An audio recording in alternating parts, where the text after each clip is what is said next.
Bloomberg Audio Studios. Podcasts, radio, news.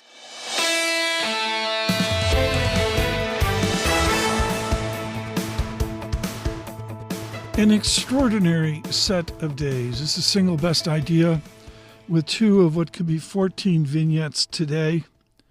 Abby Joseph Cohen was at Goldman Sachs and developed so much for the CFA Institute. Full disclosure, I'm a member.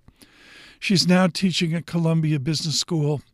And to have Jean Boivin of Canada and BlackRock with us, to have Carl Weinberg of High Frequency Economics and all he did at Lehman over the years, Barbara Reinhardt of Voya, and on and on.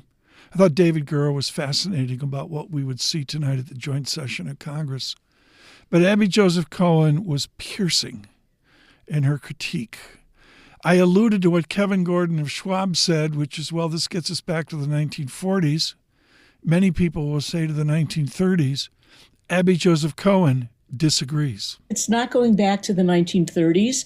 It's going back to the 19th century.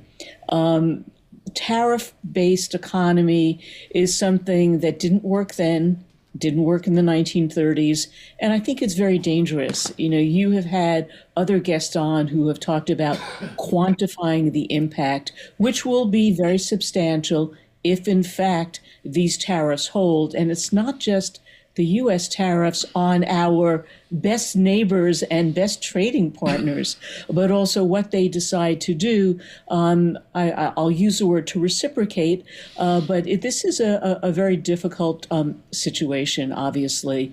The thing that is somewhat odd about this and different from what was seen in previous periods of history is these are tariffs being levied on our friends, and the blowback, the damage economically, can actually be extremely severe on our own economy, even without the so-called pushback and reciprocal nature. Just some of the data that we tried to dig up today, little anecdotal, like Nebraska. What does Nebraska do with China? It's overwhelming. The China business that Lincoln, Nebraska, over to Cozad and on to Kearney, and what they do. It's just absolutely overwhelming. I learned about, ready for this, folks? It's not chicken feet. They're called chicken paws. I guess that sounds better or whatever. The business in American chicken feet going abroad. My fancy word is ginormous. All these little things that all of a sudden are under threat. Just interesting to see. And, of course, we picked up on the Gilded Age idea there with Abby. We then spoke to Abby Joseph Cohen about many things, including the resiliency to be in the markets. We heard that from Barbara Reinhardt of Voya as well. I thought Jay Bowen of Bowen Haynes, Florida, was just brilliant. Basically said, shut up and buy, is the way I would put it.